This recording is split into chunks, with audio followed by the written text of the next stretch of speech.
और मैं हूं आपके साथ राजेश कुमार। बुलेटिन की शुरुआत करते हैं संभल पर सियासी दंगल की खबर से। संसद सत्र में कल सरकार और विपक्ष में यह सहमति बनी थी कि संसद को शांति से चलने दिया जाएगा। कल सहमति बनी, लेकिन आज फिर संसद में हंगामा शुरू हो गया। शीतकालीन सत्र के छठे दिन इंडिया अलायंस भी दो खेमों में बटा हुआ नजर आया।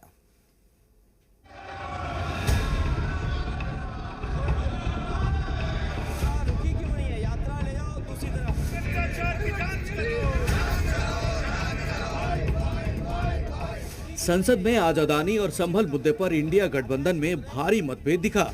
कांग्रेस ने जहां अदानी मुद्दे पर संसद परिसर में प्रदर्शन किया, तो वहीं समाजवादी पार्टी और टीएमसी ने कांग्रेस के इस प्रोटेस्ट से दूरी बना ली। यही नहीं, जब समाजवादी पार्टी के अध्यक्ष अखिलेश यादव संभल के मुद्दे पर चर्चा कर रहे थे, उस वक्त कांग्रेस के सांसद भी संसद के भीतर मौजूद नहीं थे। यानी संसद में आज लगा कि विपक्ष के दो मोर्चे बन गए हैं। संसद में आज अदानी से ज्यादा संभल मुद्दे की गूंज रही।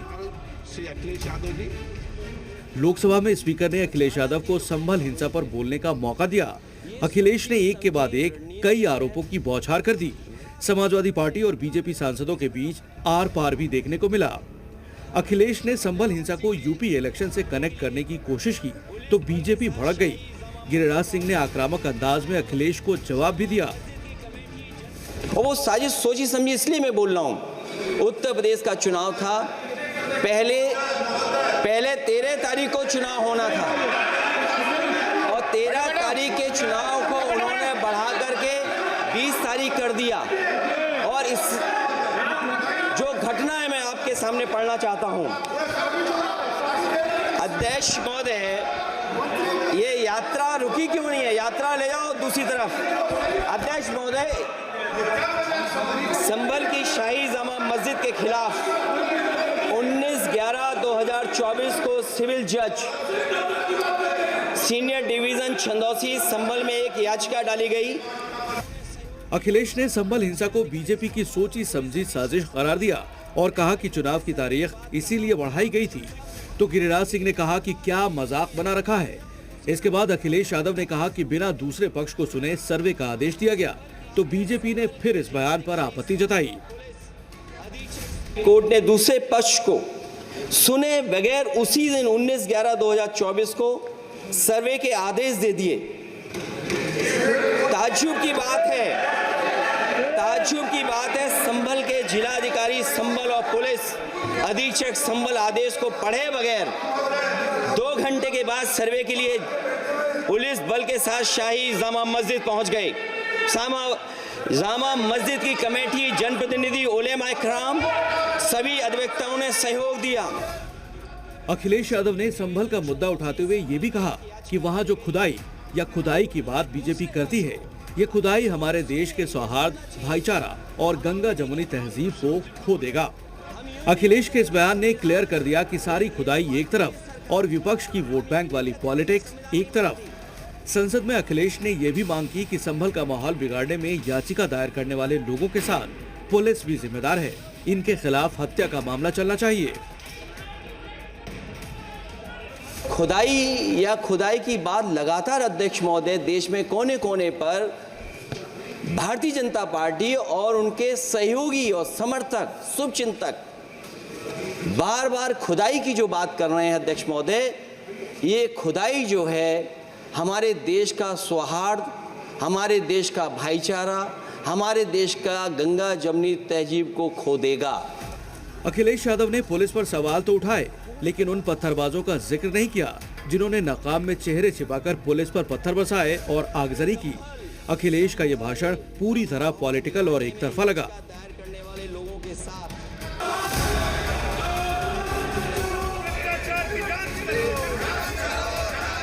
संसद में आज जो सबसे बड़ा टर्निंग पॉइंट था, अदानी मुद्दे पर कांग्रेस का प्रदर्शन, जिससे अखिलेश और ममता के सांसद ने दूरी बना ली।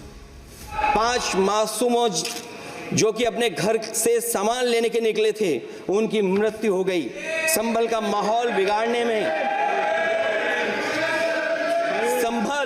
संभल का माहौल बिगाड़ने में याचिका दायर करने वाले लोगों के साथ पुलिस और प्रशासन के लोग जिम्मेदार हैं। इनको निलंबित किया जाना चाहिए और हत्या का मुकदमा चलाया जाना चाहिए। ये प्रोटेस्ट कांग्रेस की अगुवाई में हुआ, जिसमें इंडिया ब्लॉक की पार्टियां शामिल हुई। प्रदर्शन में राहुल गांधी, प्रियंका वाड्रा भी शामिल हुए, लेकिन समाजवादी पार्टी और टीएमसी नहीं आई। कार्यवाही शुरू होते ही कांग्रेस ने अदानी मुद्दे पर सदन से वॉकआउट कर दिया। दरअसल कांग्रेस का पूरा फोकस अदानी मामले को लेकर है, लेकिन समाजवादी पार्टी संभल हिंसा का मुद्दा उठा रही है। समाजवादी पार्टी का कहना है कि अदानी से अलग दूसरे बड़े मुद्दे हैं, उन पर भी चर्चा होनी चाहिए। तो कांग्रेस ने कहा कि हमारे लिए सभी मुद्दे बड़े हैं। वहीं बीजेपी विपक्ष की मंशा पर सवाल उठा रही है। इतने जबरदस्त अत्याचार हो रहा है, लोग मारे गए, 5 आदमी मारे गए, 20 लोगों को गोली लगी हुई, किसी के खिलाफ मुकदमा कायम नहीं हुआ, किसी अधिकारी के खिलाफ मुकदमा कायम नहीं हुआ। होना चाहिए। नो डाउट ये इशू बड़ा है, क्योंकि जनता का इशू है, और अडानी इसलिए क्योंकि ये जनता से जुड़ा हुआ मसला है। जनता के साथ जुल्म हुआ है, ज्यादती हुई है, उनके अधिकारों का उल्लंघन हुआ है, हत्या हुई है, इसलिए बड़ा इशू है।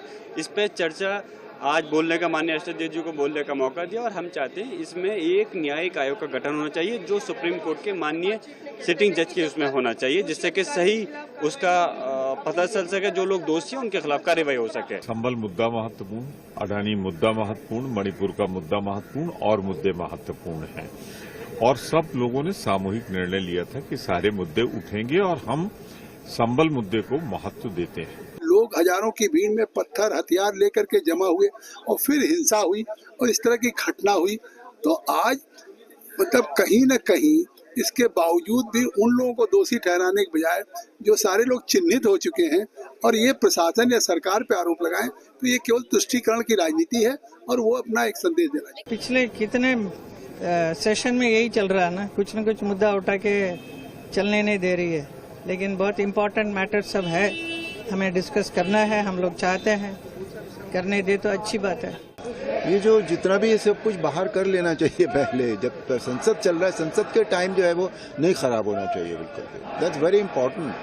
वो कंस्ट्रक्टिव बिजनेस के लिए होता है, कंस्ट्रक्टिव पॉलिटिक्स के लिए होता है संसद का टाइम, उसको इस तरह से खराब नहीं करना चाहिए। कांग्रेस जहां अदानी मुद्दे को उठा रही है, तो वहीं समाजवादी पार्टी संभल के मुद्दे पर लीड लेना चाहती है। अदानी मुद्दे को जोर शोर से उठाकर कांग्रेस बीजेपी को सीधे घेरना चाहती है, जबकि समाजवादी पार्टी का मकसद मस्जिदों के सर्वे को लेकर बड़ा नैरेटिव बनाना है। देखना होगा कि दोनों पक्षों पर विपक्षी दल कितना माइलेज हासिल कर पाते हैं। ब्यूरो रिपोर्ट, जी मीडिया।